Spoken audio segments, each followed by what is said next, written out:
What's up, guys? Welcome back to the Beef Brody podcast. I haven't done this in a while, but I had a super special guest in town today. Trevor from Shitty Coolers has built an incredible brand. Very fun, very exciting. Like, we did a podcast on tactical baby gear, and it was interesting. It was actually kind of a train wreck, if I'm honest, and did a very bad job as an interviewer. But this one is going to be good. We're going to talk a lot about business stuff. We're going to talk a lot about startup stuff, his pain points, what I can help with, answer a lot of questions. I think there's going to be a tremendous amount of value for everyone listening, and I'm excited to get into it. So, Trevor, hi, welcome. Thanks for being here. It's been great to get to know you today. And yeah, let's hear about Shitty Coolers. First of all, where are you from?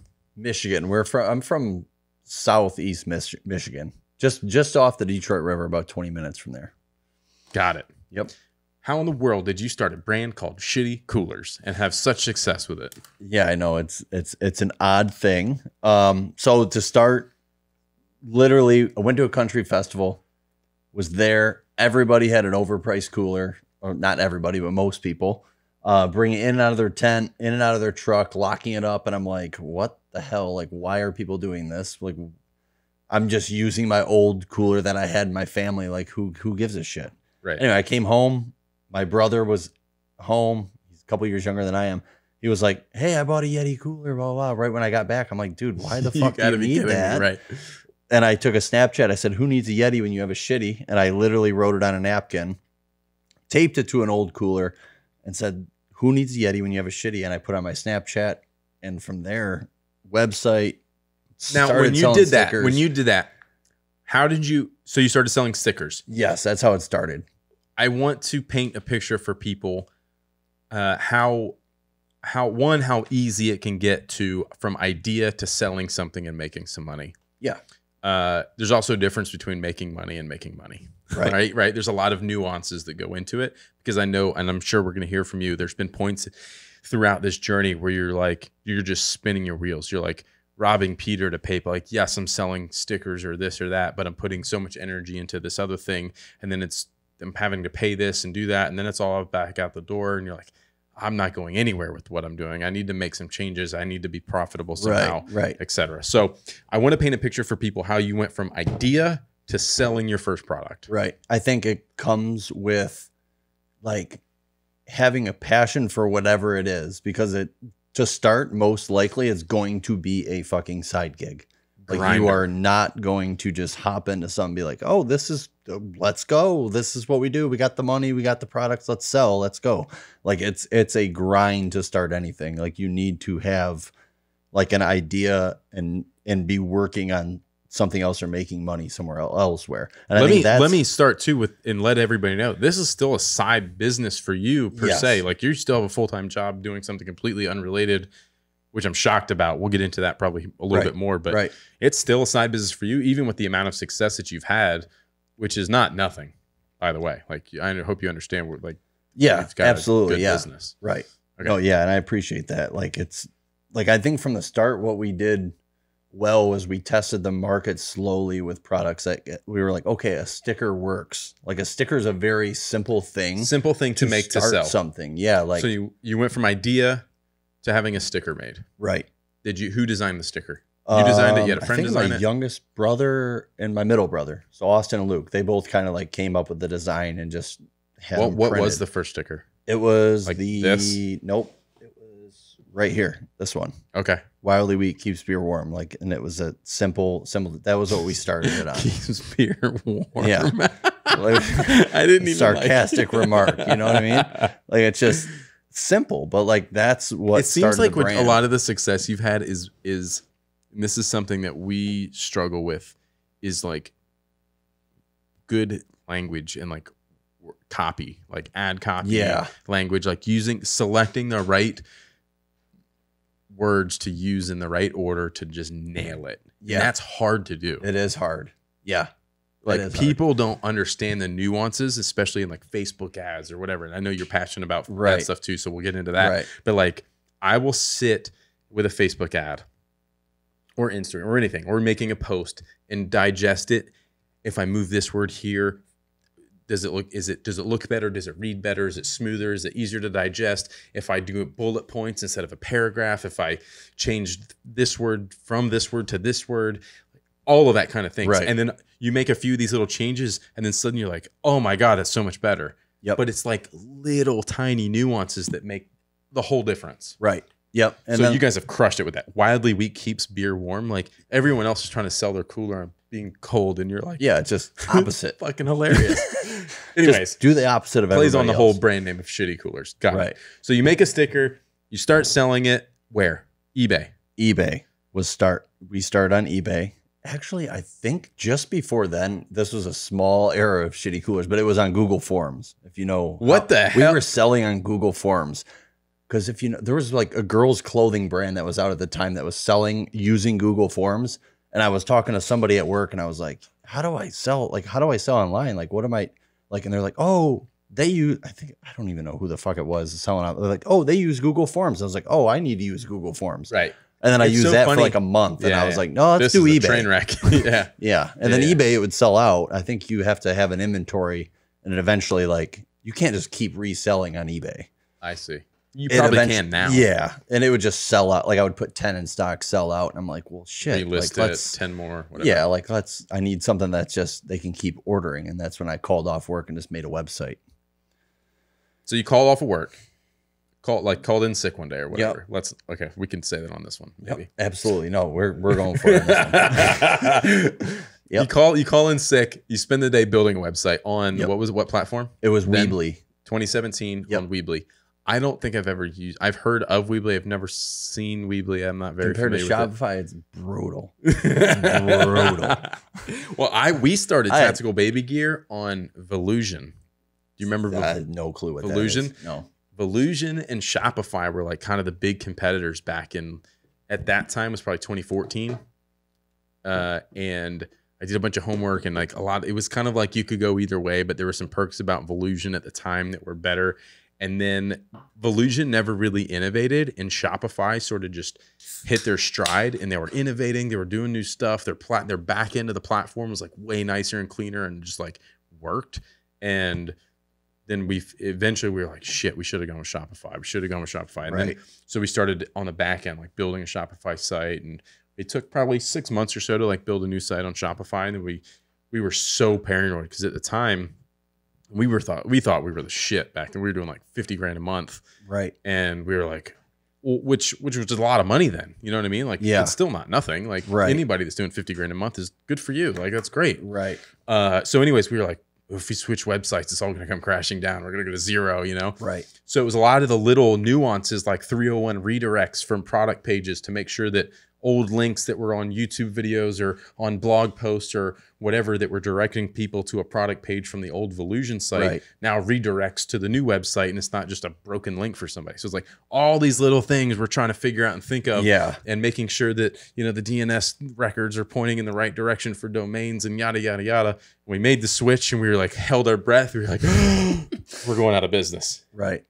And it just was uphill from there. It was like incredible. We were like, holy shit, we should have done this sooner. Yeah. Yep. Shopify's an excellent platform, and I couldn't be more happy with Shopify. Like, it always just works. Yeah. It's which has been simple. great. Like the back end it's is intuitive. Simple. It's easy to use. There's a bajillion apps that'll solve problems, whatever you're trying to achieve, almost always. And then there's a bunch of developers out there that can customize things the way you want them. If it doesn't, the theme you're using doesn't already work for whatever you want to do, someone can make it happen. It's very cool. It's simple. And it's inexpensive. It's super affordable. Right. So anyways, now that I'm done with that rant. No, that So Shopify changed the game for us. Like I 100%. had like our tech guy, Craig, he does website development, just kind of does our systems for developing anything we need, like as far as like technology. And like, he's the one that kind of like, guys, like get over to Shopify. Like, it's so much better. I'm like, okay, sounds good. Let's do it. So as soon as we did that, did you ever feel hindered by Weebly? Did you know that you were like maybe being held back from being able to do certain things, or did you feel like you'd outgrown it? At the time, I had no clue what I was doing. Like Craig is our website developer. He called me and was like, because I think he's seen like our website, and you can just tell when it's a bad website. Like you can just like see a bad website, and he knew we weren't like equipped, and that's why he reached out and then ended up getting it switched over. So it's like, it's definitely obvious, I think, when you need that assistance or help for somebody to do it, you know. I think it's what you just said. It was like needing that assistance or help. It's super important, and I'm really bad at this. At like, there's a lot of people who reach out to us on like, I get, I don't know, 15 to 20 emails a day of people who are like trying to sell me with fear-based tactics. It's like, you need our service or you're going to go out of business. If you care about growth, then you'll email me back. Like, bitch, pound sand. I'm not, you know, but then there's it's recognizing when you need someone to help you perform a certain task or get to the next level because you just don't know. Right. And don't fall for the fear-based tactics. Like, you don't want to work with that person. You just don't want to. Right. You know what I mean? It's one thing to reach out to find someone that can help you with a specific thing, or if you're self-aware enough to know that you need help with one thing or another, finding the right fit for you. But someone who's like reaching out because they saw your LinkedIn profile and they're trying to scare you into, oh my God. Yeah. We're like, at first I was like, oh, okay. I take these meetings and I'm like, oh my God. Like, it's just like if you're not providing value with me from the first 5 minutes, like, I don't know why I'm even on this call. Yeah. Like, I'm done. Like, 100%. Not that I know everything. I'm not saying that, but it's like fucking A. Like, it's just get out. Yeah, you're wasting my time. Like, and everyone's trying to sell you some sort of software that's going to change your business and all these things and blah blah. There's so much out there. None of that. So much of that is just garbage. Right. Anyways, you start the Weebly website. How many products did you have at that point? We had only stickers and a few hats, and I mean, we probably had maybe 10 SKUs, 15 SKUs. Pretty easy to manage. Working at grandma's basement. Dude, I love the early days. I wish I know the viewers can't see this, but we started it's a page called Shitty Crew, and like it's just it's all the behind the scenes of like everything we've done since we started 5 years ago. And we just started like for our own personal, we just started like posting. Everybody has access to it and we just post to it. That's awesome. So everybody posts to it, and it's like, and I'm like looking at it, I want to fucking cry. Like, I'm looking at them going like, wow, like you just see the story, the progression, everything going on. I love the early days. Like, I was the same way. It's just like really cool. Baby gear. That was like us in the garage, like working. And you're going to look back, and you can look back at that moment right now and remember like how cool and fun that was. Right. And there's a lot of things now that you're like growing into a real business, just making real money. It's like there's certain pressures and stresses and things that make it a little less fun sometimes because you're like, oh, I got to do all these things. Those days you had nothing to lose. Right. And it was like, it didn't matter. Right. And you could just have fun with it. And it was like, you put the pressure on yourself to do certain things and just do more. And you didn't know exactly what you were doing, but half the fun was figuring it out. Yeah. Like I listened to one of the Gary V podcasts. He said at one time, he's like, don't like, everyone's like wants to get there. Everybody wants to like get where they're going. It's no different. And you're not like, where are you going? There's nowhere you're fucking going. You need to enjoy that whole journey, like on the way of what you're doing, and not be like so concentrated on like, oh, we got to get there. We got to get that done. It's like you're living in what is enjoyable. Do you ever listen to Simon Sinek? No. Dude. I have never. I'm going to write that down. Simon Sinek. I can't remember. S-I-N-E-K, I think is his last name. Super, super smart guy. He has a concept, and it's like the infinite player versus the finite. It's like the infinite game versus the finite game. The finite game are things that have determined rules, determined end goals, like baseball, right? Like you have to score so many points and these number of innings and you win the game. Versus the infinite game, which is like business. Like I won business. Like you don't win, you just do. You know, it's like a constant thing. There's no end, there's no finish line. Like you're just doing it, right? And it's a process, and some days are better than others, and et cetera, et cetera. But it's sort of similar concept, but completely different type of like delivery from Gary V, where it's a more mellow. He's an incredibly smart I'm gonna guy. have to look at that. 100% recommend listening. Right. Like, go look Is that on a YouTube. podcast or like more of a YouTube? YouTube. He's got like a bunch of like 5-6 minute videos. It's just him, you know, interviews with him. He's talking about a lot of these types of things Right. that'll really make you like think deep. And Right. it's like really eye-opening stuff. Right. You're like, man, I'm really fucking up.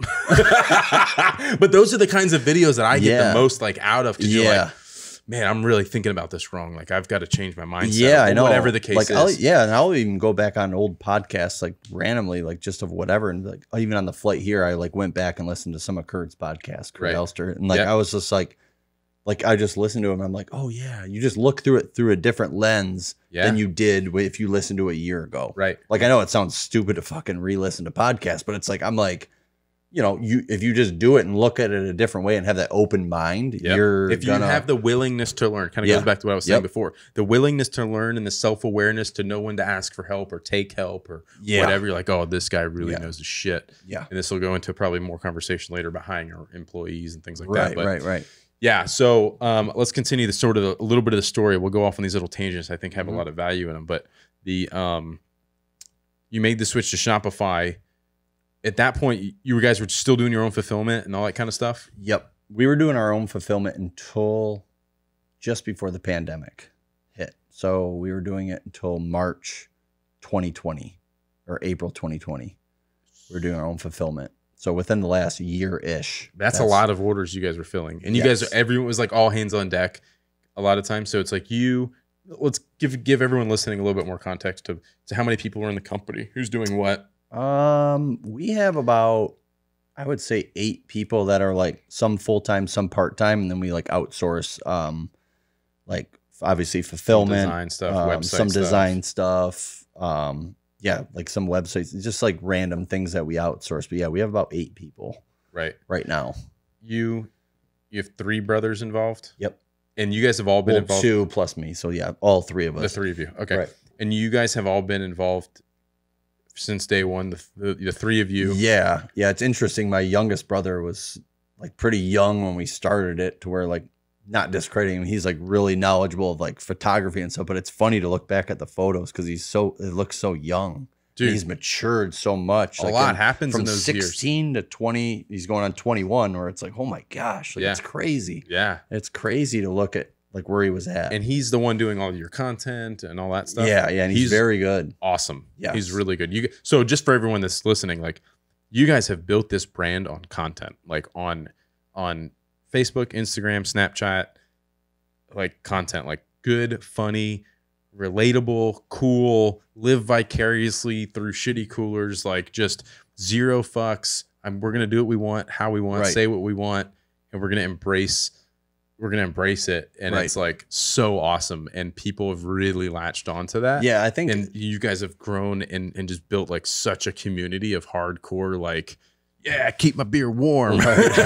It's awesome. Yeah, and I think too, like commenting on that, just what's going on in the world right now. We don't have to like elaborate on that, but like obviously the Capitol stuff and the news, the media, and this and that. Like people want the real fucking thing right now.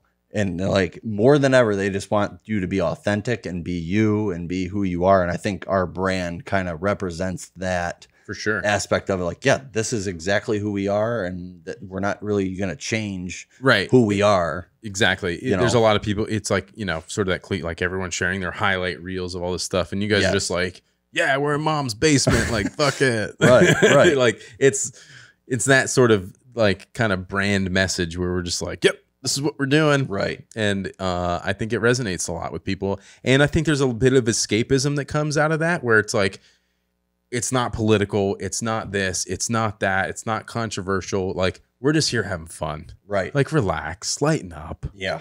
Like, Yeah. Like anybody who tries to like come at us hard, it's like, we'll always get somebody else that comes in the comments and goes, calm down. Like It's not that serious. we're like you'll get people, what a terrible brand name. It's like, well, like kind of the point. that's what made the whole thing. Like, I don't know what to tell you. Then, but somebody else would normally come in and be like, shut Back the it fuck up Yeah, or you're an whatever. idiot. Yeah. So you guys are, so then it's you, your couple brothers, you have maybe a few other people helping. So is it like you're making everyone's like kind of working together for a lot of the same things, right? Like everyone's together making a video, and then everybody's fulfilling stuff, and then a few people are doing this? Or is it like, hey, you fulfill orders, I'm going to make content, I'm going to do operational stuff? Right. You're talking about then, right? You're talking about then. Yeah. Then it was like, I want to get the journey to kind of help people along the way. And like, because I think everyone's at a different point in their journey and like trying to figure out where to go next. Right. So like where we started, we were in our apartment when I came up with that idea, and we were in there, and I would keep envelopes in my trunk, stickers in my trunk. And just like when we'd get an order, I would just look at Weebly on my phone and just like handwrite the sticker order and like run to a mailbox like on my prep hour or whatever. Like it was just like, I told my brother, I'm like, let's just do it on the go, dude. Just keep shit in your car. And we're like, whenever we get an order, we'll just send it out. Like, I'm like, why do we need to keep the shit in our apartment? Like just, and then I remember it got to the point where like I was putting it up in my closet, kind of organizing it, you know, bins and little bins and labeling stuff. Then I was like, okay, well let's move to the parents' garage. Move there. You've seen the video on this Shitty Crew page. And then we moved to my grandma's basement. She would fold our friggin' shirts. Grandma was folding shirts. Love grandma. Like for a while. She would come down the stairs, help us fold shirts. Like it was just like, that's just so cool. We did like a little video on her too, and like how we used to work in her basement and things, and did that. And like, it was just really cool. Every time we go to Christmas now or whatever, Thanksgiving, we go over there. We're like, this is Shitty Coolers down here. Yeah. You know, we're all like hanging out down there, and like, I love those stories. Like I think so many of today's successful e-commerce brands have that same story. Right. Because you could get away with working out of your house, your living room, your garage. Like I did the same thing. Right. I was shipping stuff out of my living room with a dog laying on the floor and like crying babies in the background and whatever. Right. And then that sort of progressed to like, oh, I need more room than just the closet in my spare bedroom, to like kind of taking over that bedroom more. And then it was like into the garage. I have a question for you too in the middle of this. Sure. Did you like it? Like even on the way here too, I like asked myself, I'm like, am I like fucking crazy? Like I'm like, you have those moments where you're like, why am I doing, like, am I just fucking nuts? No, like that's what I feel like passion. Sometimes where I'm just like, I like step, I'm like what am I doing? Yeah. Like what in the fuck am I still, we always say this, it's stickers. That's what we say. It's like, crazy, right? It's stickers. Like anytime I get ramped up, like my buddy John Custer, it's stickers. I'm like, okay, all right, all right, I'll calm down now. I don't ever think like I'm crazy. I always get somewhere and we like hit a milestone, or I'll just sit and reflect and be like, how the fuck did I get here? You know what I mean? That's my brother and I all the time. Like, how did I get here? Austin, same thing. We're like, what is because like a lot of people view it as such an overnight success. Right. I'm like, you guys, I am. First of all, I'm 8 years into this business, which is not a short period of time. It's not overnight. It's double what we are. And I'm like, I think I look back on things and reflect, but that's double the time where you're like, you're into it. You know, you're in. So it's like, I sometimes look at and then reflect on things, and like, it's like, I've been grinding on it, and I'm 8 years to get to the point where I am today. But then there was like 10 or 12 years of things that led up to a point to allow me to start this, to get to this point. So this is like 15, 16, 17 years. And you deserve it, dude. I mean, you've done some good stuff. I appreciate that. You do. But it's like a 16-year overnight success. Right. Like, that's what people don't realize. Yeah, there's no magic button. There isn't. And, you know, it's always, so I always look back and I'm like, how the hell did I get here? But then it's like, it's just passion that fuels it. You talked about, you got to have the passion for what you're doing, because it's going to be a grind. And I tell people all the time that are like, oh, I want to start a brand to do this to make money. I'm like, it's not going to work. Oh, I'm going to start a coffee company because it makes money. I'm like, it's not going to work. Right. And like, what do you mean? I'm like, you don't actually love it. Like, you're just trying to make money. Right. Like, of course, everyone wants to make money, but you have to fucking love it. Right. Or it's going to last 5 seconds. Yep. You know what I mean? 5 minutes later, a year later, you're going to give up on it because you don't really care about it. You were just looking to make money or whatever, and have an online business and call yourself an entrepreneur because it's a trendy buzzword and blah, blah, blah, blah, blah. So it's a grind. And if you don't love it, you are going to run out of energy to do it. And the passion, I always tell people, you have to have passion, because that passion translates to energy. And that's what's going to fuel you to work till 2, 3 in the morning and get 3 hours of sleep and do it again the next day and pound your head against the wall and go broke and risk everything and all this stuff like that. You have to love it. Yeah. And then you won't even notice that you spent the last 5 years doing it. And you're going to be like, it's like getting in the freaking, the time machine. You're like, how the fuck did I get here? Yeah. Like what happened? What the hell? Right. And it's crazy. Right. You know? And some of my buddies are the same way. Like, it's like some of my friends I haven't hung out with like I have in the past, where it's like, you know, not that they're not my friends anymore, but it's like, I just choose to do something different with my time, you know, whether it's my family or my spare time is, you know, now every time, like, unfortunately, sometimes hanging with my brothers, it's like all business sometimes. And sometimes we do turn it off, but we're fortunate enough to where what we own, like, we're living our lifestyle when we go do what we do. Right. Like, it's not like I'm being a different person, like around the fire filming or doing something different. Like we're all just goofing around being our complete self, which is a bonus with what we're doing. Yeah. You don't have to like try to be on brand or be something when the camera's rolling and something when you're not. Right. 100%. Right. I mean, in that authenticity, as we talked about, translates into success. Right. And people know the difference. I mean, people they do can know smell the bullshit difference from a mile away. Like, don't pretend to try to be something you're not. Just like be your true authentic self, and everything else will fall in place. Right. Right.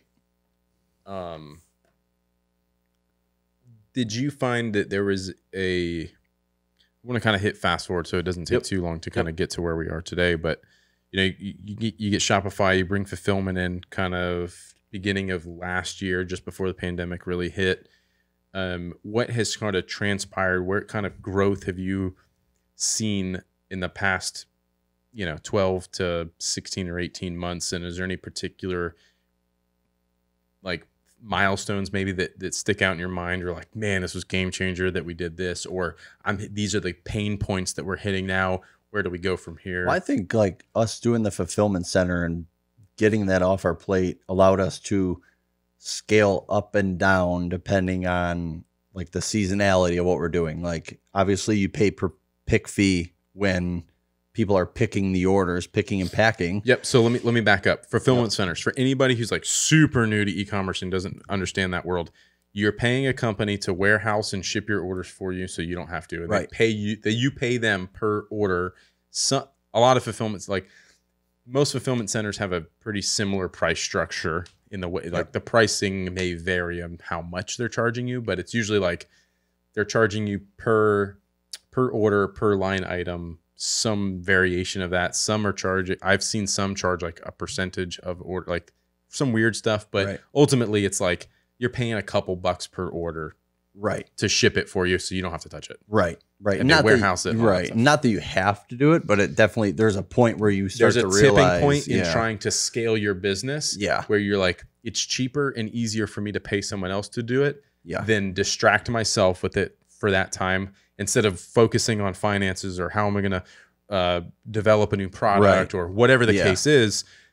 I'm just packing and I'm putting tape on a box and sending it out the door. Like, that's not what you need to be focused on. Let someone else deal with that. That's their business, and you'll pay them a small fee. And now you can focus on growing the business and operating it and making sure the customer experience is good, and some new product design that's going to make you a crap ton of money or whatever. Right.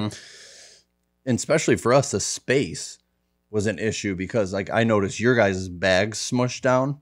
Like our new coolers, those ones you've seen with the polyvinyl, those don't smush. That's a big box.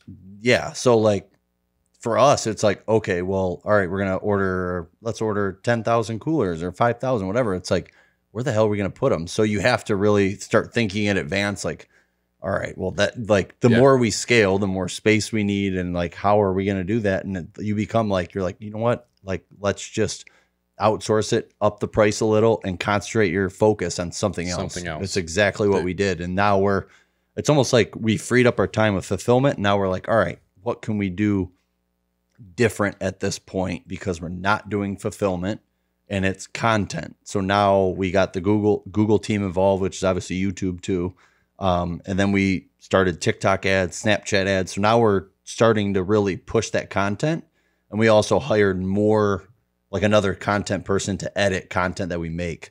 so that my brother's not doing every single thing. So now we have almost 2 people editing any type of video coming out, to where like we almost want to make vlogs, make this, that, this, and then it's getting edited almost daily of what we're doing. So that's kind of the direction we're going. And like I said on the other podcast, where our focus is at, like, okay, we got the stickers down, we got the hats down, the clothing, we're getting the backpack coolers down.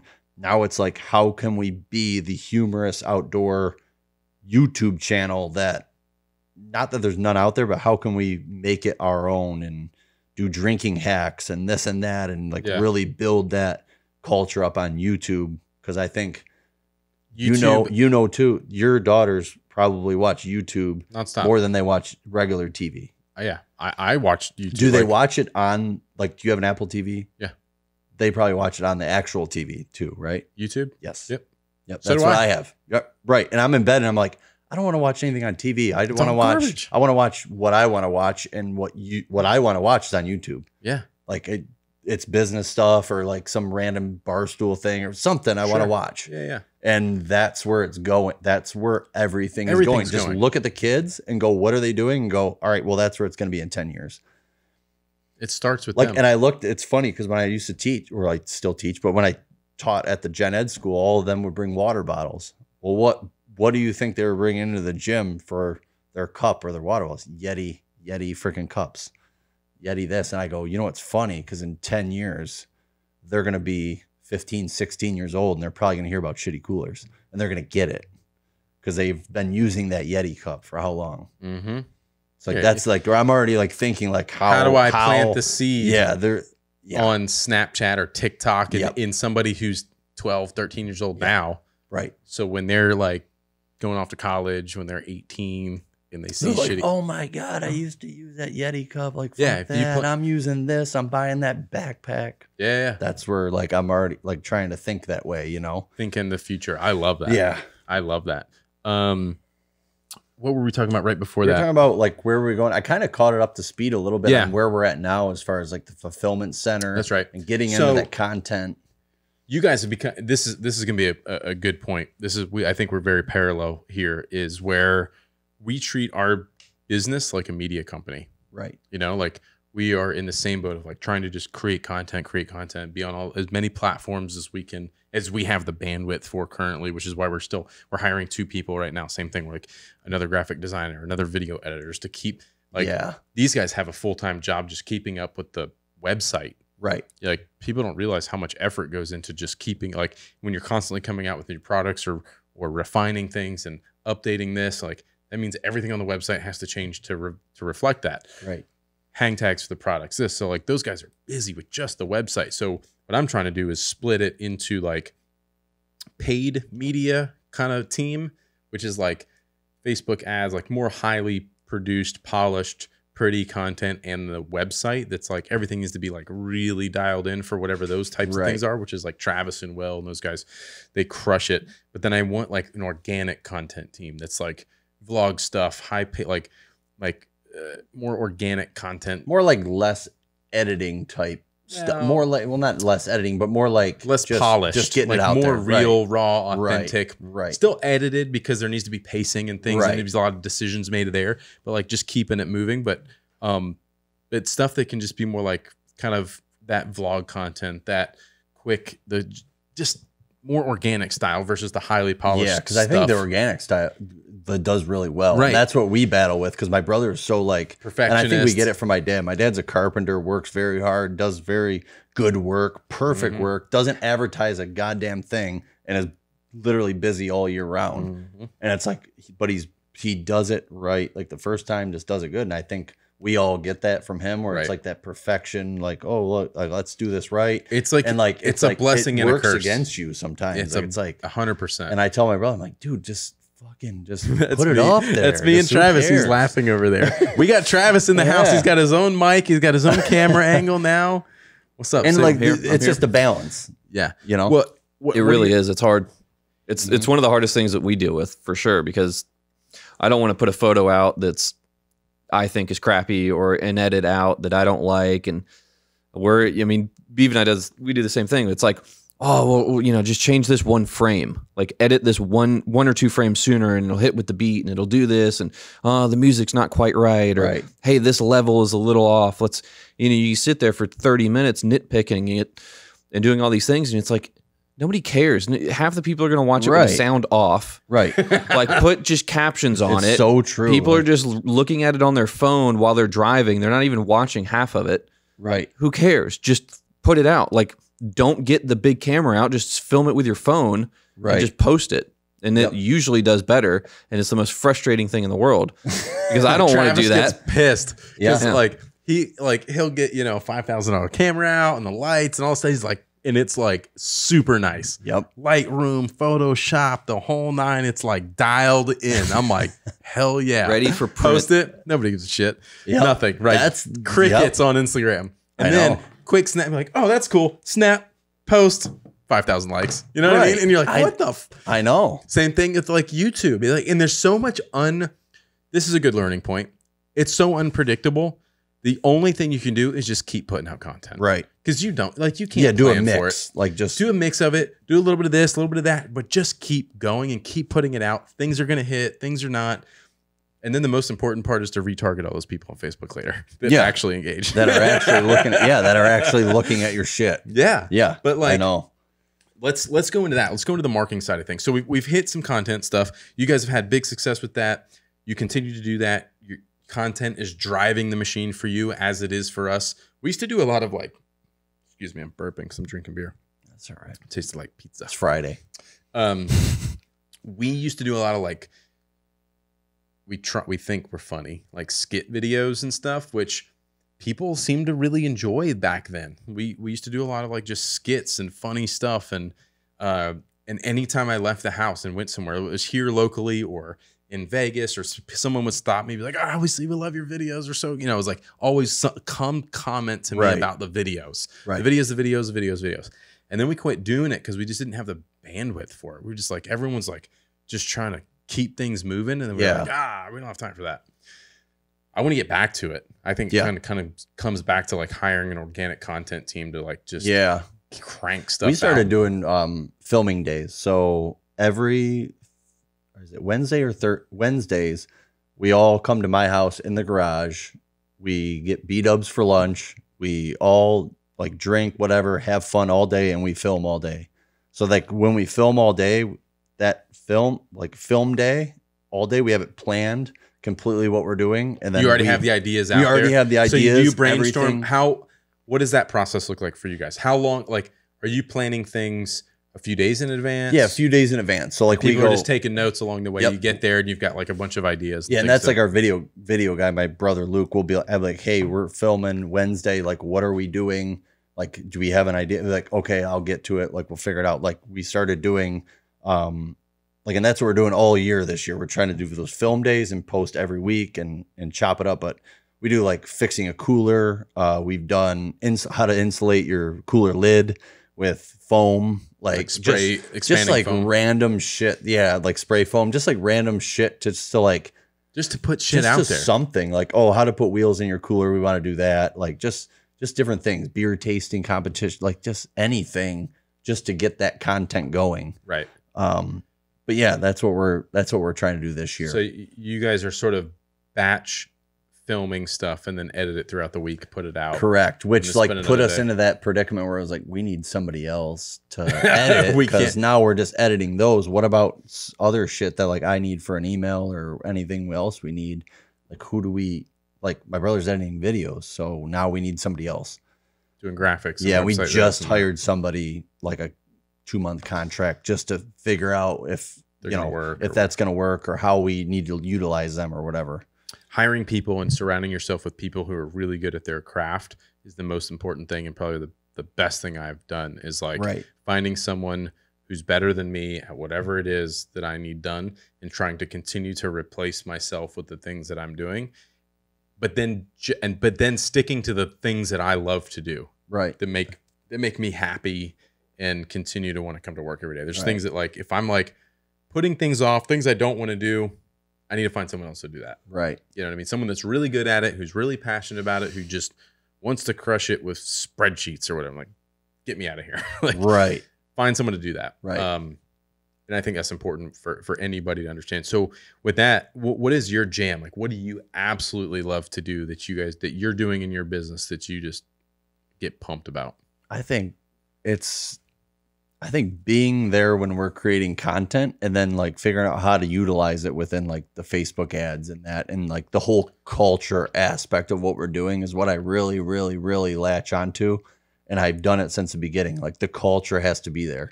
Like there's some times where I rethink, I'm like, are we the people that we need in the videos, or do we need somebody else in the videos? Like, do we need somebody who's like really, really fucking redneck in these videos? Like for shitty coolers, like I just have these thoughts where it's like, are we the people that need to do this, or do we need to hire out like who exactly I have in my mind to do this? Right. Which is like where I'm at now. But it's like, we do well with our own content and we're creative enough to like do it. But it's like, that always is in my head. It's like the devil's advocate. Like, could it be better? Yeah. Could it be better? I don't know. Like, but it's like, not a bad trait to have. Right.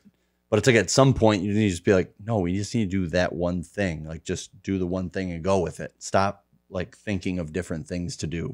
Right. But I was going to ask you a question too. Yeah. Like what aspects, this goes with what you were just talking about. Like what aspects of the business do you kind of like latch onto and have like a hard time like giving up or letting go? Or a lot of the marketing. Like that's my jam. Like product development and marketing are my jam. You know, those are two things that I absolutely love and I will continue to do. And as long as I'm part of this company, you know, there's things that I don't like to do, a lot of the operational stuff. There's some aspects of the product development. It's not even the product development. It's just inventory management in general, I should say, that are a pain in the ass that kind of bleed into product development in a way, because there's a lot of like, you know, we're making a purchase order and I have to make sure I'm approving colors and make sure that the factory is getting the right color brown or whatever, which is like a constant thing. And it's like a constant, you know, having to manage factories to make sure that the product is getting produced correctly, exactly how you want it. Right. And it's like, that can be a grinder. Like that can really wear you down. And it's a long process. That's a lot of what my brother's doing right now, where it can be like very frustrating. But you got a lot of different products where they're like, I don't know. They're like textiles, ours are like printed onto it, where yours is like it's dyed, like sewn onto it. It's like cut, where like so yours dyed, is a lot more like there's a lot of intricacies to it. Yeah. Your stuff being printed, I don't really know the process of your product very well, so I can't speak to it exactly.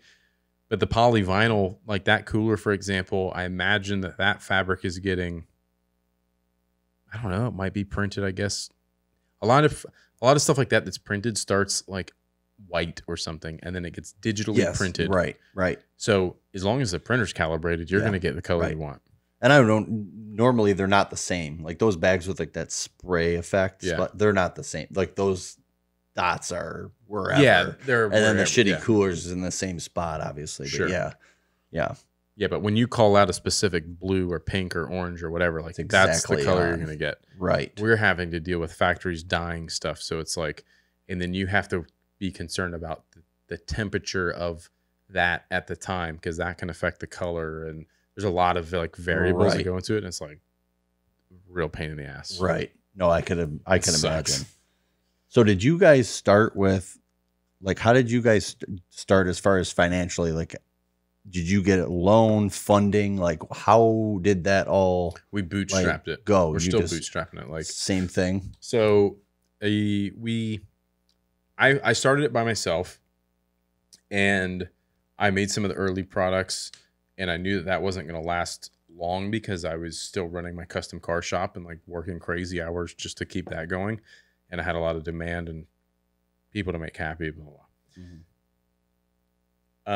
And I was like, man, I've got to get someone else to make these bags. I didn't have the money to do that. So I was like, damn it. How do I make some money quickly to be able to get these bags made? Halfway through like saving the amount of money I needed, and I was making custom gun holsters at the time, which was like cash, like coming in the door, like minimal like inventory. It took a lot of time to make them. We made a really nice product, so it had like good demand, but it was just like bring in money in, put it aside, reinvest into materials I needed to make more holsters, but then like putting money aside to eventually, you know, order a bunch of like mass production bags from a factory. Right. Part of the way through that, I reconnected with Alex, my business partner. He and I grew up together since like, kindergarten, first grade, second grade. And we had been friends through middle school, high school, all that kind of stuff. But I hadn't seen him in like 10 years, maybe even longer. But I saw that he made a post on Facebook of a product that he invented was on for sale in Target on the shelf. And he like took a picture, posted it to Facebook. I was like, Alex, that's the dude I need to talk to. Like, I need to ask him some questions because I didn't know anything about retail, selling stuff, manufacturing. I didn't know any of that stuff. Right. I was like, you want a custom car made? I can build you that, So I reached out to him. Hey, I've got this idea. I think it has some legs. I've got a demand for it. I don't know where to take it from here. I need to get it manufactured, I did distribution, yada, yada.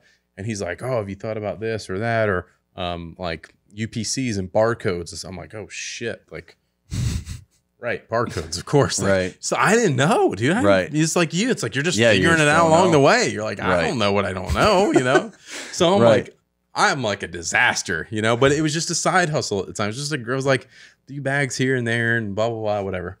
But I knew it was a good idea because people were like, this is awesome. I love this.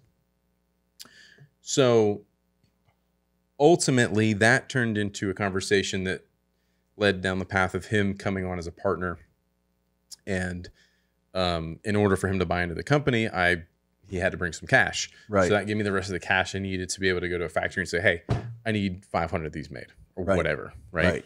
So that was really kind of like the initial sort of cash infusion that got me to a point where it could really sort of get some of its own momentum. Right. And then we sort of bootstrapped it. I didn't pay myself anything out of Tactical Baby Gear for a couple of years as I continued to build cars. That's how I am still to this day where I'm not paid what I'm worth. Like I'm not paid what we're worth. Like we all say that. Like it's still in that phase. If you guys 4 years in, so who's ever listening to this, like it's like don't expect the money. Yeah, like, you're not gonna be a millionaire right away. tomorrow. Like that's what I said in the beginning. Have that side hustle. Reinvest that money back into product development, new products, hiring somebody to take something off your plate, like whatever the case is. If you need the space, get the space. Like just reinvest that money as long as you can.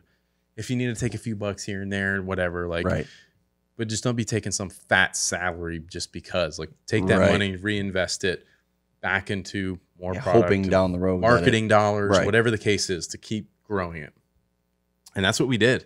And it took a long time. We got to the point where, shit, if we had more money, we could do more. Like, we've got a bunch of inventory now. Like, if we could spend more money on marketing, we could sell this inventory, which then just keeps turning into more money.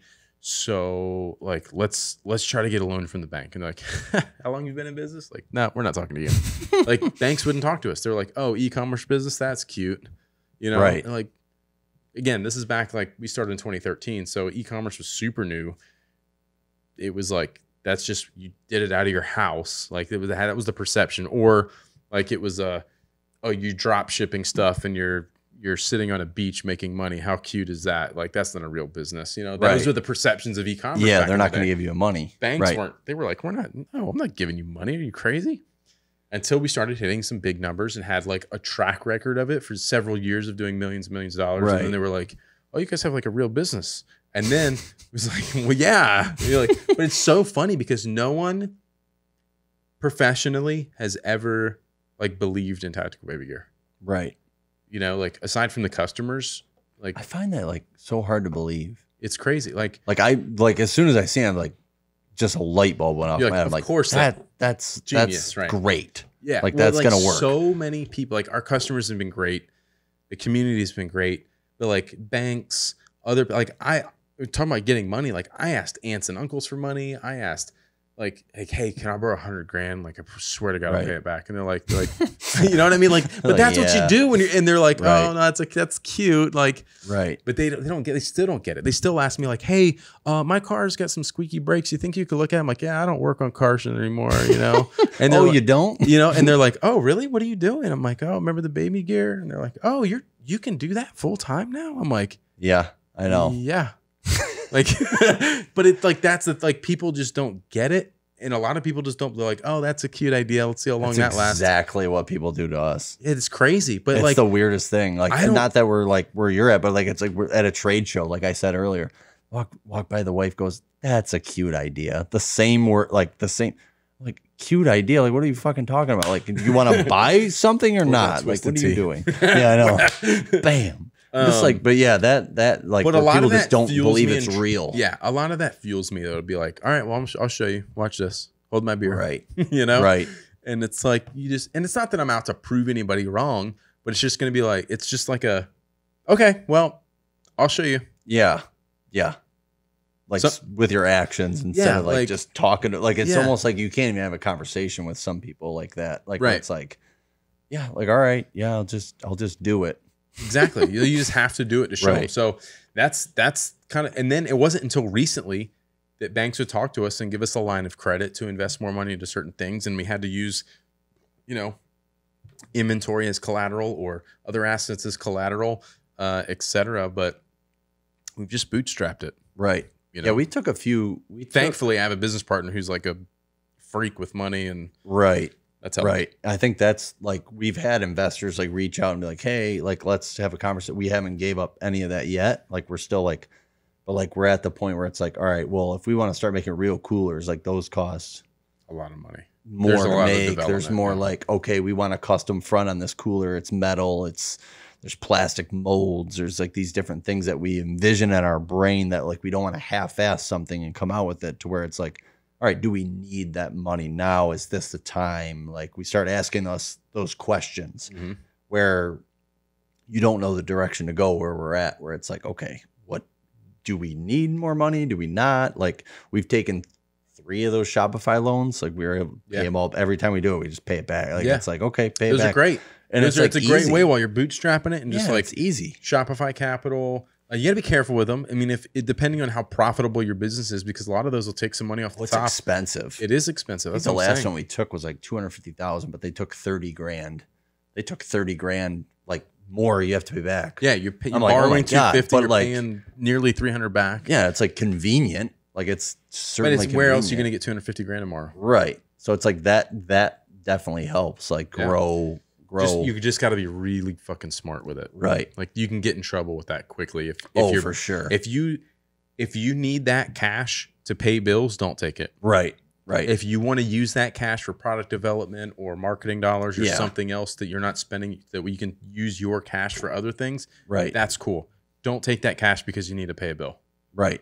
Don't. Yeah, like a building or like some. Yeah, like it's just not going to work. No, you will go bankrupt. Like right, and you just got to be careful. Like, we ran into a few times, and hopefully we're not running into it now. Where like we not over order inventory, but like that happens where like you're like forecasting. We know we can sell like so many of these coolers, and it's like we could order so much of shit, and like 1,000 doesn't seem like a lot anymore. Like, okay, like 1,000 buckets is like nothing. Like 1,000 bucket coolers, like that's gonna go in couple weeks, and then we'll be like, oh fuck, we need more. And then it's 2 months. Then it's December. So that turns into forecasting. It turns into inventory management. Are you guys? Let's talk about softwares and technology stuff because that's a big deal with our businesses. Right. Are you guys using any kind of like inventory management software? Not yet, but I think we'll run into that. I've downloaded a few apps. I've downloaded a few apps like in the past for t-shirts. Like it was for t-shirts because we couldn't keep them in stock. It was like, fuck, they keep running low. Certain sizes, I would forecast those, but now it's all printed on demand and fulfillment center. We don't run out of any gear or stickers or anything. That's all printed. But coolers eventually. That's some forecasting. I think. So we use a software called Inventory Planner. Mm-hmm. It takes that stuff in. It digests all that. It looks at sell-through rates and historical data and how long it takes for you to manufacture things. Right. And it's like looking at this like, hey, you need to reorder X, and then you have to put some logic in there of like, well, it's Chinese New Year, the factory's going to be closed for a month, yada yada yada, blah, blah blah, whatever. Right. And it's like, then you have to kind of put some human element into it too. But it does a lot of stuff for you, gives you alerts, etc. Those are big deals. For us, it's always confusing because like it's always boils down to like the marketing money that we're spending, and then like what we're marketing. You know what I mean? Like you go to order like, oh, we need this many, and then you're like, I don't know. It's different for us where like the t-shirt design, like something would be hot then in the summer. Like we had like a cold ones on the bottom shirt where it was like this girl bending out, putting ice or grabbing a beer out of a cooler with palm trees. Like that's really good in the summer months. But like October, November, December It's dead. come, and like I said, where we're at, it's like it just does not so There's well. a lot of seasonality with your what we're stuff. doing is like it's difficult Well, there's things to forecast. There's stuff like it's- that to consider then. Right, You know what I mean? right. And I get it. Right. And, okay, so nothing really crazy happening with inventory, but you're doing it in-house. You're using like Excel, making spreadsheets, doing whatever. Yeah, just kind of like, okay, we ordered this many last year. How many we need this year? What did we sell last year and this month? What could we do this month? Yep. That type of stuff. There's interesting ways to kind of to come up with equations to help you kind of narrow that down a little bit more. Right. What about internal communication within the team? We talked about this for a second before we went Right. live.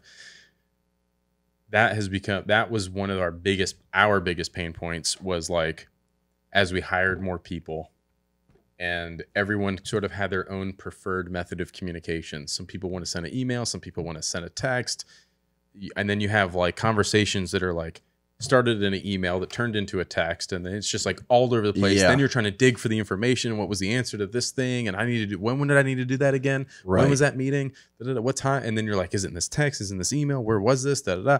And you end up wasting so much time. There's like too many different, and we've had people work for us that would like send me an email, and then I would get a DM about it, an Instagram DM, and then a text message telling me they sent me an email or sent me a DM. God, yeah, and I that's look at bad. the DM that tells me I had an email. I was like, this isn't not going to work. Yeah, it was really, really bad. So we've like remedied a lot of that. So we use 2 key pieces of software for communication. We use Slack for a lot of which is very widely known. I was very like pushed back against that. I did not really want to use it. It's not visual. Like, I'm super visual. It's not visual enough for me. It's like email, but worse, but better. I guess I should say it's better. Right. But if you decide to look at it like text messages, and that you can have group text messages, and you can have you get the channels, that are like very specific topics. Right. It's highly searchable. And if you just force everybody to use it, it's great. Right. It's really good. And I would suggest anybody that has like a small team of people that you're trying to work with, that communication starts to become a problem, like, get in on it early and force anybody new coming in, like, they're just coming in day one using Slack, and you're not trying to break habits of there's a learning curve to it. Not a learning curve, but more like a habit. You just have to build that habit. You have to make that conscious decision to like open that app or look in there for the communication. Maybe it's my phone. I don't know if it's the app. Like, I don't tend to get the notifications.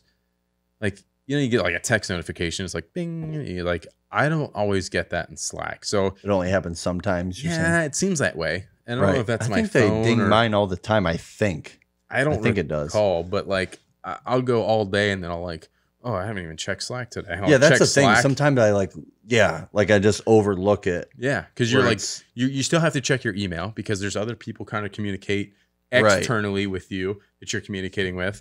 And then you've got text messages between friends and family and group text, your buddies, whatever.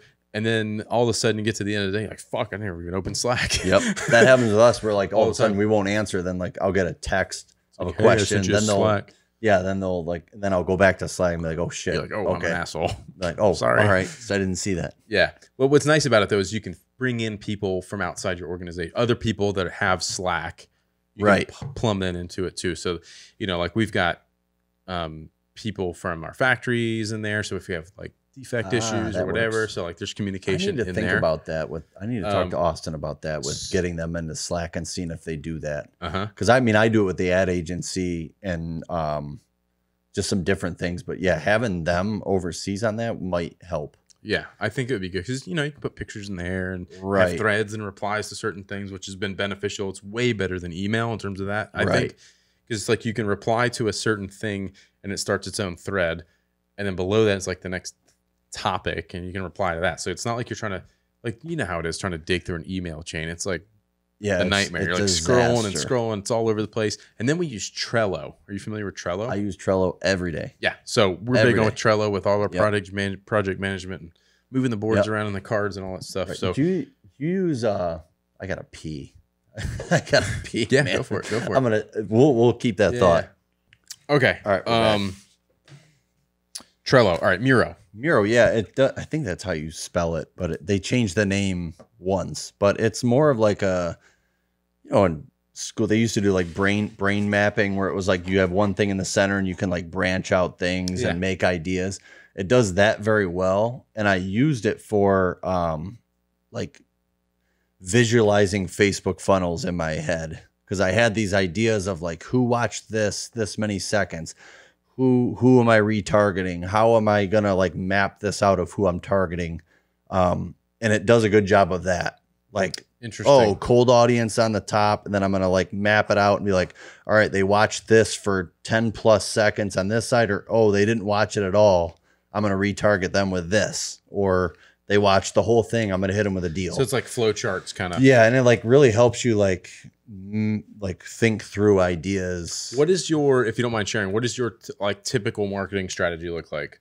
Starting at the top of funnel down to the bottom of the funnel. Yeah, like us, we do kind of like an overview. I would say with the ad agency, it's kind of like all over the place. I think they go a lot for like getting the sale like right off the bat, where I'm more of like, hey, we're going to show you like all this content, which like, I don't know which way's better. Like there's two ways to go. 100%. I'm with you. Like, I'm more on the organic, like let's be a little bit less transactional. They're going to want to be part of the brand. They're going to come buy something. Right. And I don't know why I'm like that. I hate having my hand out, being like, give me your money, give me your money. I hate it. Right. So like historically, I've changed this a little bit recently, testing some new things. I'm always trying to learn new stuff and look at data.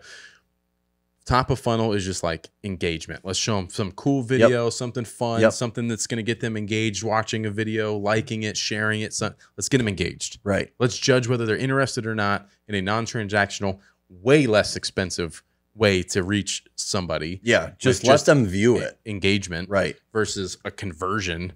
Yeah.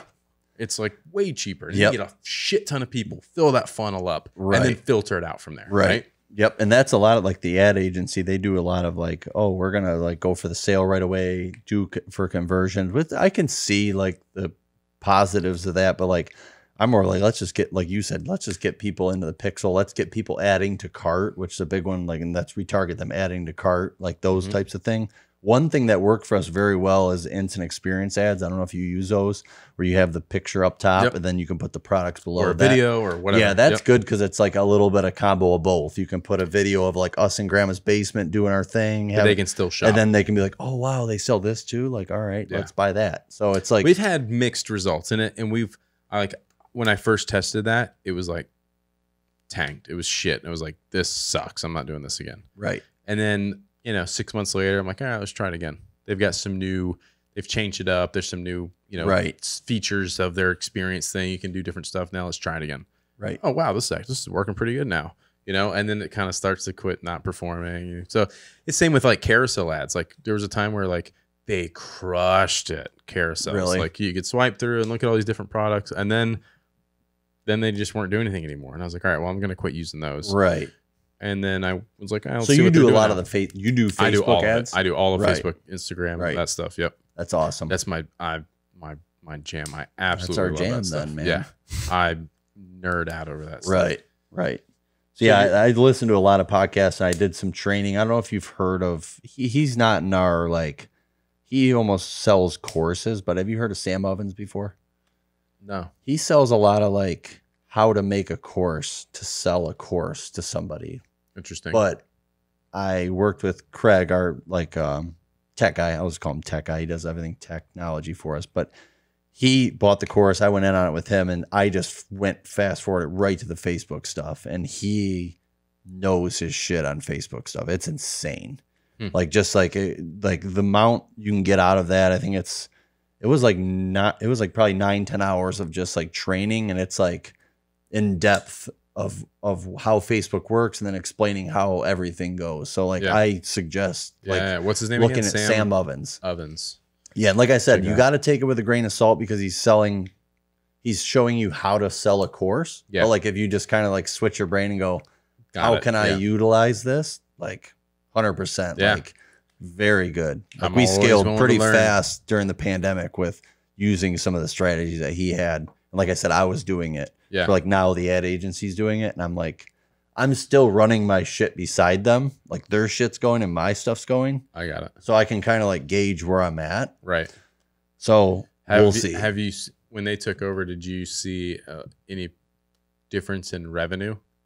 No. What I'm noticing is when the backpacks are in stock, they're like, "Oh yeah, we're doing really well." I hate that crap. Then I'm like, Yeah, "Oh, that's good." It's- Like, but I'm like, I'm in the back of my mind. because I'm our going, huge product is in stock and it like, makes a crap ton of money. Yeah. So the ROAS goes through the roof because we spent $20 and they bought a bag exactly. or three bags got purchased. Yeah. And it looks like you made me 38x. You know what I Yeah. mean? You're like, And I think they know like I'm not like stupid. Like I kind of made it to them like at first. Like I've been doing this for a while. Like let's see what we can do. I'm not going to cancel mine. Let's just see. But the cool thing is it's month to month. So like I have nothing to lose, and all I can do is learn from them. Sure. And see some Definitely. stuff. So, but do you use? I noticed you like post too. Do you use Hootsuite at all or no?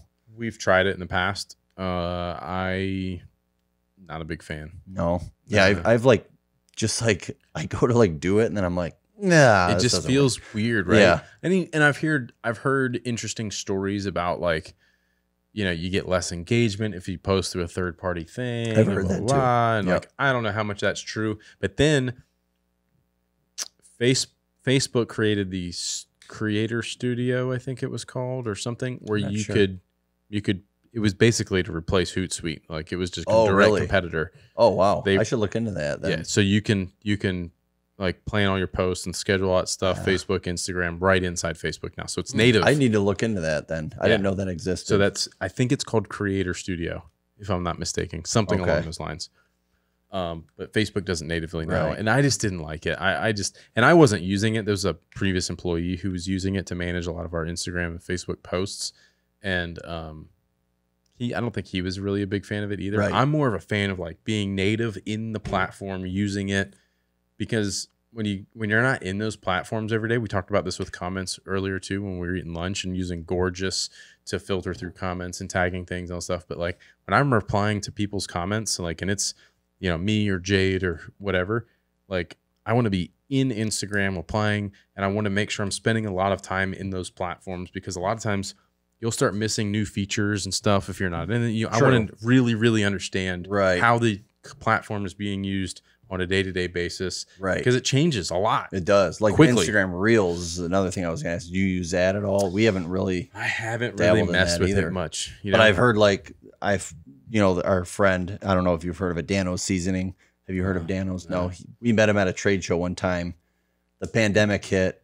This is a plug for Dano's. He literally came to the garage. We filmed a cooking episode, how to cook with Dano's Seasoning. He just sells literally spicy, regular, just simple. He's from Kentucky. He's got the accent. The guy just, like, when you talk to him, you just fall in love. You're like, this guy's great. That's awesome. And it's good ass seasoning on chicken, whatever. It's like that all seasoning. Well, anyways, like when the pandemic hit, all he did was trade shows. That's all he did was trade shows before the pandemic. Soon as it hit was when he came over. A show got canceled and like in somewhere like into Indiana or something. He's like, I'm gonna drive, come see you guys. We'll make some content. I'm like, come on up, Let's go. We'll do it. So we cooked in the garage, did whatever with Dano's, and then like from that point on, he went on TikTok and just dominated TikTok. Good for like him. He has over 1.5 million followers on TikTok, and all he does is cook his freaking ass off. And That's it's like it's awesome. amazing to see, because I was just like, you went from like doing trade shows to like just like Took just over TikTok. killing TikTok, like Good for him. cooking in your house like every day, like And that. he's like, I never have to go to a trade show again. This is Grinding. great. Yeah, and he's like, yeah, he was asked Like, in an what have I been interview. doing? Yeah, because I read an interview. He's like, will you ever go to trade shows again? He's like, no. He just Yeah. said no. Like, I'm Well, not going it's- to do it. And those are interesting, like, statements and facts and things that, you know, this pandemic has forced a lot of people to go online that weren't Yes. online. I think there's a lot of like upside to, you know, to teaching people how to do certain things ethically with an e-commerce online business. But it's just changed the landscape, and there's a lot of things that won't go back to the way they were No. because everyone has now been forced into, you know, modernizing their businesses. A lot of restaurants who were forced into finally like having a website with an updated menu on it and things Right. like that, where it's like there's a lot of restaurants who may never go back to like having indoor seating, and they're going to do takeout only. Like, it's super fascinating. And this happened before events it all are going to happened. be, and events are going to be canceled and changed, and like a lot of things will be different. Look at like, this is a crazy example. Like, look at Toys R Us though. Like there's one right by where we live, and it was like, you start to think, why did they shut down? It's like Amazon. Like, everybody's getting fucking. Well, and they just didn't. There's a lot of things they didn't keep up with and change with technology. It's just like done. We declined a deal with Toys R Us tactical baby gear shortly before they went bankrupt. I'm like, glad we didn't do that deal. That would have killed us. Yeah. Yeah. That would have owed been us like $2 million, gone bankrupt, and then I'd been on the hook for it, and it could have put me out of business. You know what I mean? Right. I mean, it's crazy. Same with Blockbuster. You think Blockbuster should be Netflix today? You know what I mean? Right. It's like, oh my God. Yep. It's insane. Yeah. So one of the things I wrote on there was, what metrics do you look at as far as like Facebook, or like you being a business owner, your overall like metrics, what you're looking at in your business? Like, when are you feeling like, I know there's ups and downs, but when are you feeling good, and when are you feeling like, like this isn't working right now? Like, I've never felt like this isn't working. There's times where I'm like, we can be doing better than this. I know we can do better than this. Right. And whether that's like actual revenue or profitability, or why does this not seem to be working? A lot of it is the one big metric I live by is like, how much % of revenue am I spending on marketing? Right. And I have a number that I try to like live by, is like my don't cross this threshold. And generally we're pretty good. Now, since about October, with the elections and all the money being pumped into Facebook, and it really drove costs up. Did you guys see that as well? Yep. That number got kind of out of whack. And I was like, all right, it's just because the election is all, there's hundreds of millions of dollars being pumped into Facebook ads with all this political stuff. Like, once that stuff is over with, like, these numbers will come back to normal. No big deal. And they kind of did for a short period of time, but then they were like, kind of went back up again. Right. And I'm like, why am I still spending this much % on, like, I'm just not getting the return. Like, something's not right. And I've been fighting that for, really since about November, middle of November, when it kind of came back up. So I'm getting ready to restructure a lot of stuff, and we got some new products out, but a lot of what I look at is like, if I spend, it's kind of like ROAS, right? If I'm spending this much, am I getting this much back? Right. Is it, and I don't look at it on any one platform like that. Like, of course I'm paying attention to it, and like, with Facebook, and I don't, but a lot of it is like blended numbers. If because for us, you got to think, a lot of it depends on the industry, your customer, all this stuff. We have a lot of gift givers, right? People who, I'm advertising to you, and you're having a baby because we know that, because interest-based, or your wife, you're married to this person who says she's pregnant, yada, yada. Right. You're getting an ad. You're like, holy shit, this is fucking awesome. Well, I'm not going to buy them, put it on a baby registry. So you put it on a baby registry, your aunt buys it. You get it as a gift because I sent your wife a Facebook ad. You know what I mean? So it's like, I can't connect those dots. Yeah, you know what I mean? I didn't think about that. Like, now the aunt's on the email list. Exactly. You know what I mean? Yeah. Yeah, I didn't think about that. So we have 50% of our buyers are women, and of those 50%, it's like 85% of them are giving as a gift. How many? 80% of the 50% are giving it as a gift. It's like 85%, of the 50%. Right. So it's like, and how do I know that? Well, we survey our customers. Have you ever surveyed your customers? We have, like, post checkout, done different things, like, where'd you hear about us, things like that. Yeah. But I don't know how you guys. It's interesting to learn stuff. Some of that stuff you kind of like. Yeah, well, of course they found us on Facebook because I spend $150,000 a month on Facebook. Right. You know what I mean? Like, whatever. Yeah. But like stuff like that, like male, female. Did you buy this for yourself? Was this a gift? How likely are you to purchase from again? Like, what's interesting is, put anything. Oh, sorry. Go ahead. Well, I was gonna say, what's interesting is the gift givers, the people who buy for themselves, whatever. They're all like 90% likely to purchase from us with like a 1 out of 10. They're like a 10 out of 10 to, customer experience. Like, we love you guys. We'll buy. The problem is like, I'm like, how do we keep coming up with things to sell to our customers who want to buy more from us? Right. That's hard to do sometimes. Yeah. Especially now because, my brain's going. Yeah. Now I'm starting to think. So now it's like, shit, what do I come up with? Oh, fuck. Okay. how much is it going to cost to develop that new product? And then they just go on down the rabbit hole of like, right. It's tough, man. Right. I mean, it's a grinder, but those are the things that like keep me up at night is like, how do I sell them something else that they want? And it's not that I want to sell them something and take their money. How do I come up with a product that solves a problem that helps these people is really, the crux of it. Right. And that's kind of how I look at things. And, you just sort of have to reverse engineer a lot of that stuff. And you don't know to figure those things out without sort of the data on the back end of like, I've surveyed these people. They all want to buy stuff from me. I don't have anything else to sell them right now. Right. It's like they bought how many diaper bags are you going to buy from me? Right. One. Right. Okay, cool. Maybe you come back and you buy a t-shirt. Maybe you come back and buy a pouch. And then what? Right. So it's tough. No, yeah. You got it. Like there's that window. And it's like for me too, like I've never ordered from you guys. I've been following you for a while. Right. But I wasn't going to order till I knew I was having a baby. Sure. Now I'll order stuff. Of course. You know what I'm saying? Yeah. So it's like, it's that window. And like my buddy knew I was coming here. He's having a baby too. He knows I'm here. Where it's like, he's like into it. He follows you guys for like, but if there's that window that ends to where it's like, you're always thinking like, how can I? Well, and especially they get out of diaper stage. How do I sell them for something for a toddler? So I've got ideas. I've got stuff. Do you sell baby clothes or not really? No, we don't do much with apparel. We haven't had a lot of success with apparel because our website really is geared for selling gear. Yeah. You know what I mean? And it's like, I've had a lot of these conversations with people some people I know who like their website is dedicated to selling apparel and they crush it. Right. But ours is really dedicated to selling gear. So like our navigation is really focused on selling you a bag, a backpack, a diaper bag, whatever it is. And then it's like, and we also sell t-shirts. If our main focus was apparel, we'd probably crush it, but that's not what we're highly hyper focused on. And that's where we get confusing to people all the time. Really? It's like, shitty coolers land on the site. Where's the coolers? Stickers and t-shirts. Where's the coolers? Stickers and t-shirts. Okay, that's cool. I'm going to buy that. So like there is that thing with us too, where it's like, fuck, a little bit of we confusion. don't have that.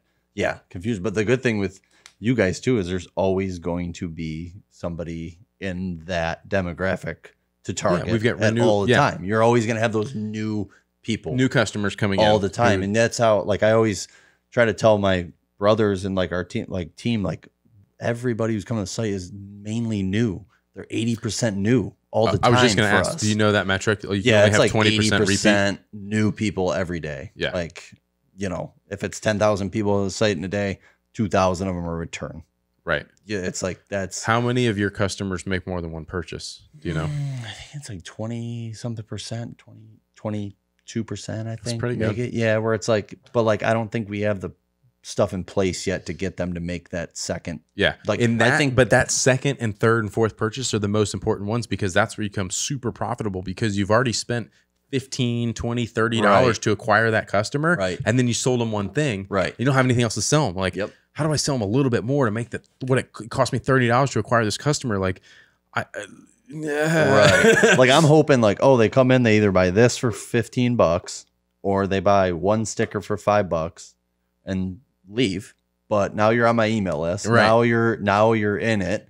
Now you're going to buy, maybe you bought this, maybe you're going to buy that. And then, I bought that. Everyone laughs at it on my cooler. Now I'm buying a backpack. Right. That's or where buy I'm one for like, their it's that buddy or entry whatever. point of like, it's a really easy entry point. Like we're trying to cover all bases of like that, like the amount of money it costs to come into the brand. And it's cheap. Yeah. Like that's where I don't know, like you can't complain about the price coming into it, where some people will bitch about the $140 bag or whatever. Ultimately, I think you're in the very early, the early stages. You have a massive email list of a lot of customers who've actually opened their wallet and given you money at this point. Once you come out with that cooler, the cooler back, all those things, like it's an easy sell. They love the brand. Our email list. If you delivered on the promise you gave them the first time and gave them the product that they paid for, and they had a good experience with you, they're going to come back and buy that cooler. Right. Like we have not came out with a cooler yet. We have like a hard shell cooler. We have over 100,000 on our email list and 44,000 on our text message list. So you're telling me that we can't send out one text and one email with a hard shell cooler and not sell fucking boatload of them? Like, when That's a big text list. When everybody has been waiting, like you should make a cooler. You should. It's just the anticipation for what we're doing has definitely like built up a little bit, especially like even internally. Like me, I'm like, yeah, dude, let's like go because we have the design. I should show it to you. I don't want to waste time. Yeah, I don't want to waste time on here. But what else? What other pain points have you experienced? What other things can I, answer for you that would give some education to the audience here, if any? Is there anything that's? I mean, just like I don't know how to take we're at like a $3 million business a year. I don't know what it takes to get from 3 million.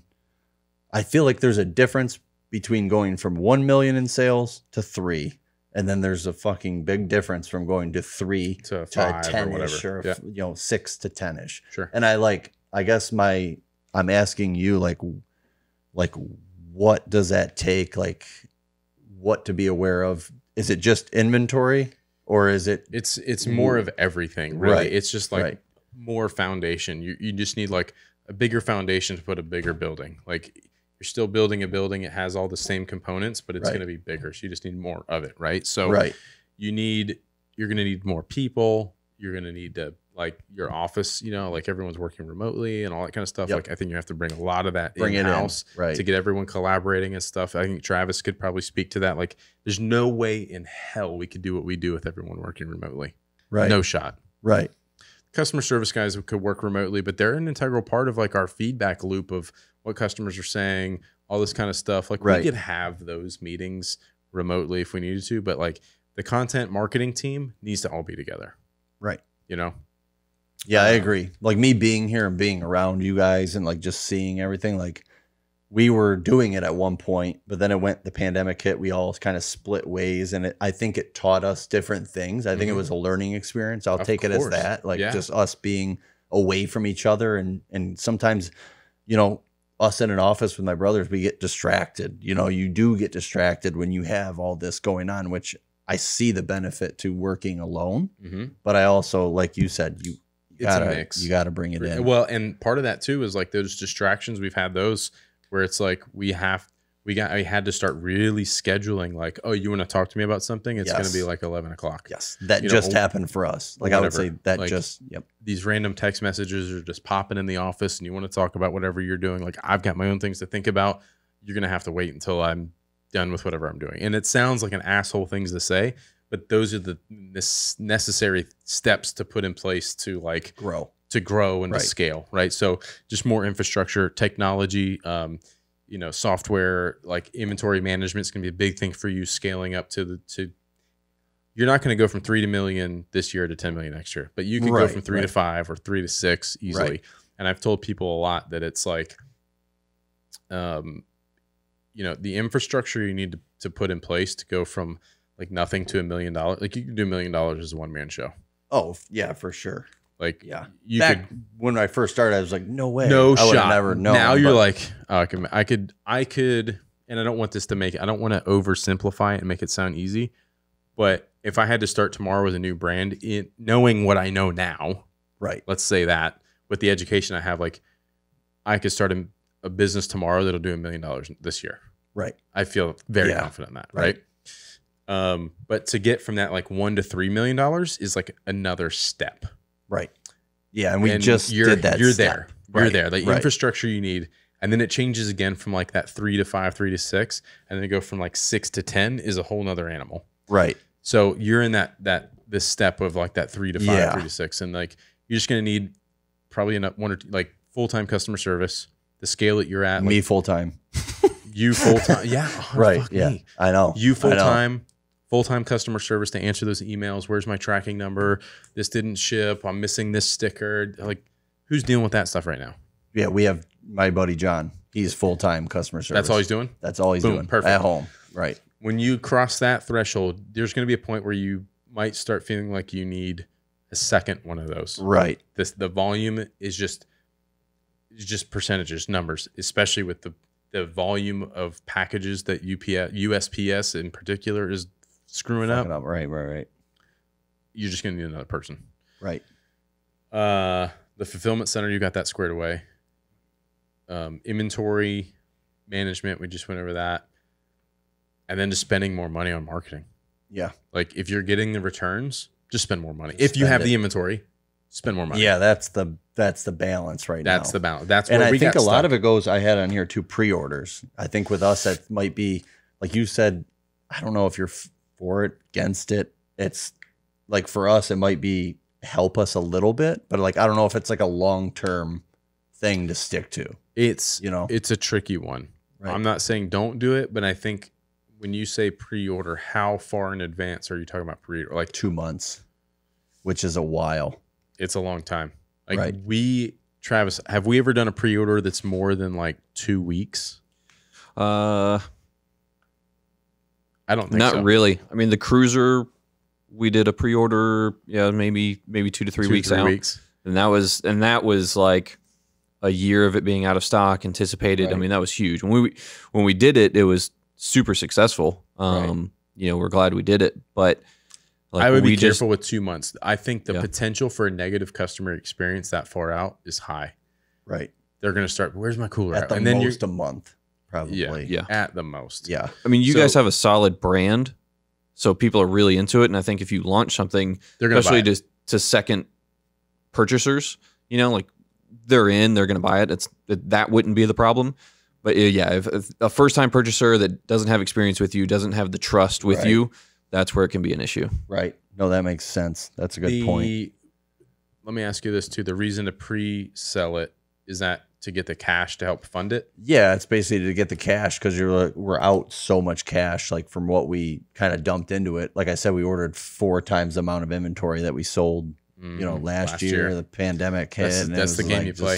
just- but it's like do you we're do- especially seasonality. You almost have to beef up that, get rid of it, then beef up. Where it's like it's a very big. You're selling a lot in a short time. Mhm. I guess to say like 2-3 month span is that summer-ish vibes going on in the north. I know that, but like Yeah. here it obviously lasts The warmer longer, months, but- are Yeah. your jam. Let's take a step back. Yep. Have you done geographic targeted marketing in the The lower winter, yes. states in the South Yeah. during the winter? Yeah, it It helps. like I don't know. Yeah, like it's just one of those things. It has to help, right? Like it doesn't change any if you're stats, targeting but like I'm just Florida like it during the makes winter, sense to do, right? or some of the cooler months in Michigan, like it's still warm in Florida. I was just on my boat last week. You Right, think I wouldn't have taken I took a cooler with me. right. We're in South Carolina. It was like 55, but I was still on my Right. boat because it was sunny It's and just nice crazy, out. and it's hard for us. Like it's good coming down here and me going on vacation to Florida because like Yeah, like holy shit, I can still be yeah, marketing. like it's hard like to like change your mindset where we're at to like market a cooler in the month because like I don't use a cooler from literally the end of September to probably May. Mhm. So like that entire time, I don't need my backpack. I don't need anything that we even sell.